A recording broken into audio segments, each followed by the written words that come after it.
Hai, ketemu lagi kakak pendamping Bina Iman. Kali ini kita akan masuk pada pembahasan tema Bulan Kitab Suci Nasional 2022, minggu yang ketiga. Yuk, kita siapkan bareng-bareng materi ini biar kita bisa membawakannya dengan lebih mantap. Dan adik-adik peserta Bina Iman, anak-anak maupun remaja, semua bisa mengikutinya dengan baik dan mendapatkan banyak manfaat dari acara kita. Kita masuk pada materinya yuk. Hai.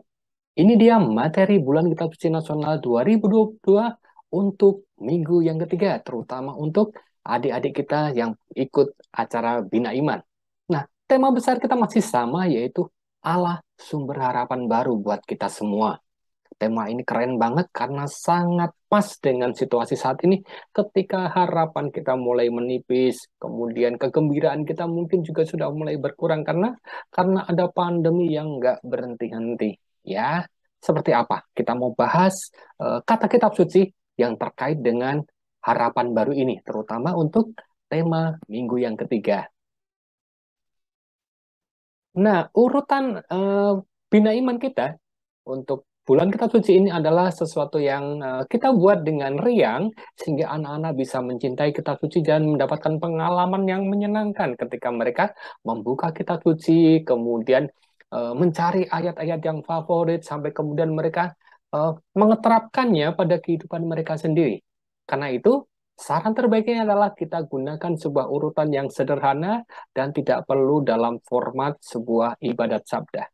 Ini adalah sebuah contoh yang bisa kita pakai ya, mulai dari lagu pembukaan sampai kemudian doa dan lagu penutup. Kakak pendamping tidak harus mengutip atau mencatat ini karena silahkan di bagian deskripsi sudah kakak siapkan materi-materi ini yang bisa diunduh dan bisa dipakai ketika mau mengadakan Bina Iman di tempat kakak semua. Ya, oke. Nah, pertemuan BKSN 2022 yang minggu ketiga menggunakan tema yang keren banget yaitu Allah sumber harapan karena kasih setianya. Tema ini kita ambil dari kitab Hosea bab 6 ayat 1 sampai 6. Ayatnya nggak banyak sehingga bisa jadi nanti anak-anak akan lebih gampang untuk bisa memahami isi kitab sucinya. Yuk, kita mulai. Nah, sebagai pengantar, ini ada sebuah contekan yang bisa kakak bawakan atau kakak bisa modifikasi lagi sesuai dengan konteks yang ada di dalam masyarakat atau di dalam kehidupan adik-adik peserta Bina Iman. Ya, misalnya seperti ini. Pandemi COVID-19 ini kadang-kala membuat kita menjadi bertanya-tanya, Tuhan itu di mana ya?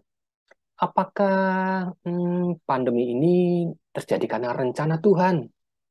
Dan mengapa Tuhan kok seperti membiarkan jutaan orang menjadi sakit dan ratusan ribu orang meninggal dunia? Sebenarnya di mana kasih Tuhan? Di mana janji-janji Dia? Banyak orang pun menjadi putus asa karena berbulan-bulan, tahun demi tahun pandemi seperti tidak berhenti. Seperti jangan-jangan memang ini rencana Tuhan ya. Nah, kita bisa nanti melanjutkan lagi dengan pengantar semacam ini.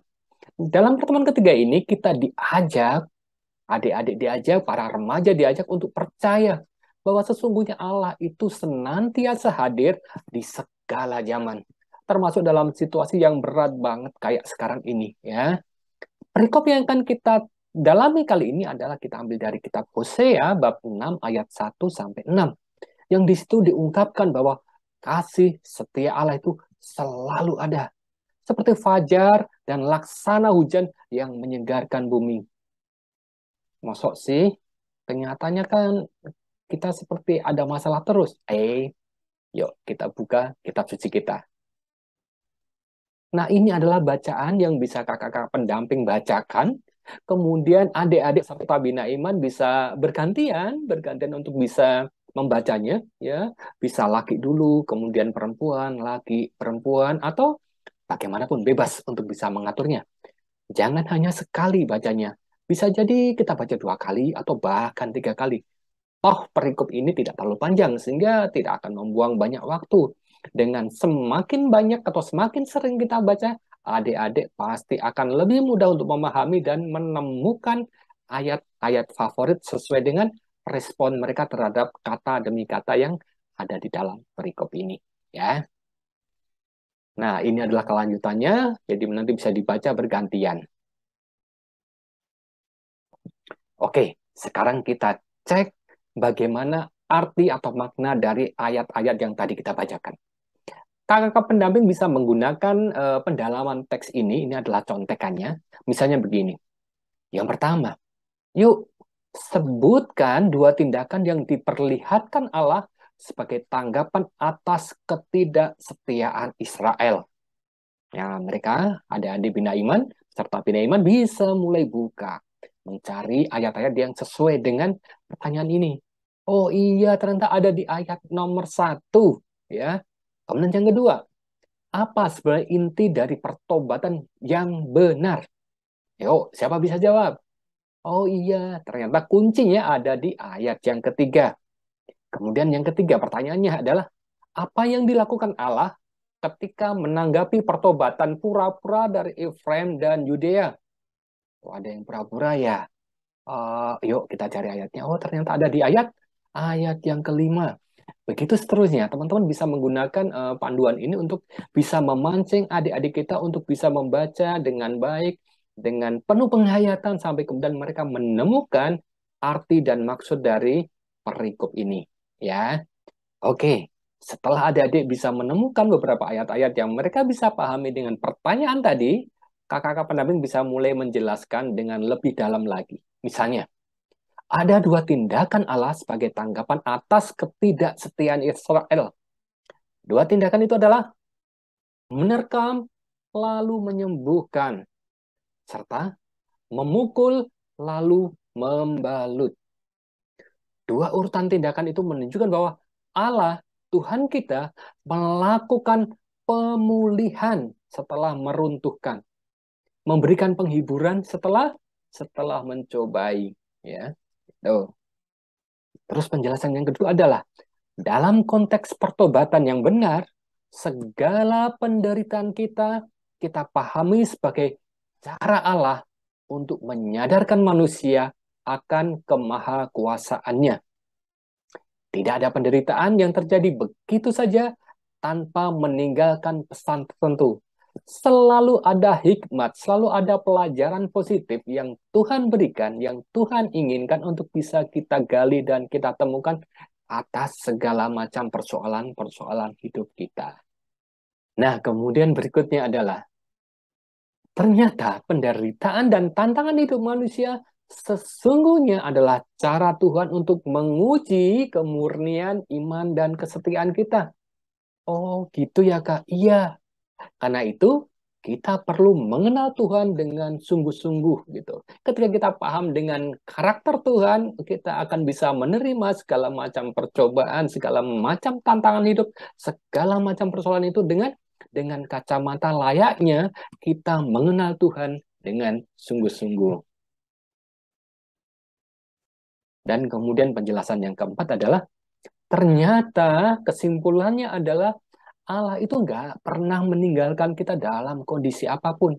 Allah selalu hadir dalam segala situasi. Ia senantiasa hadir sebagaimana fajar dan hujan. Nabi Hosea mengajak umat Israel untuk bertobat. Yuk, kita yakini sepenuh hati bahwa Tuhan itu setia dan senantiasa memelihara kita dengan amat sangat baik.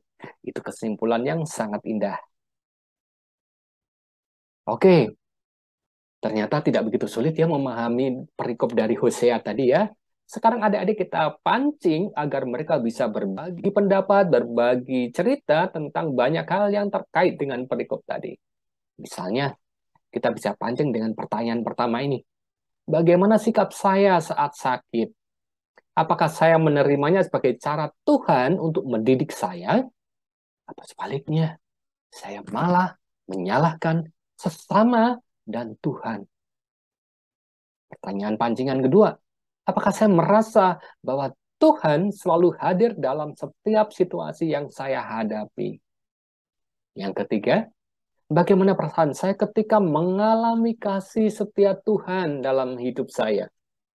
Kemudian yang keempat, ini adalah kita meminta adik-adik kita peserta Bina Iman, remaja juga, agar mereka memikirkan satu aksi nyata ya yang akan saya buat sebagai tanggapan atas kasih setia Tuhan kepada saya.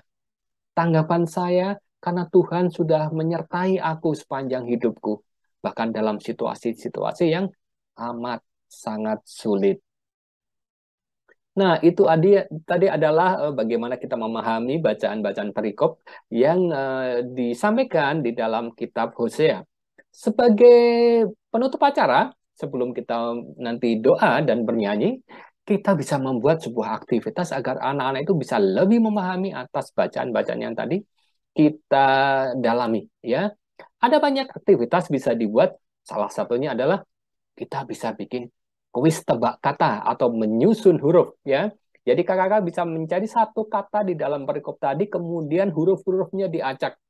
Ya, kita bikin kuis. Siapa bisa nebak ini kata apa? Gitu ya. Misalnya tentang kesetiaan atau tentang janji.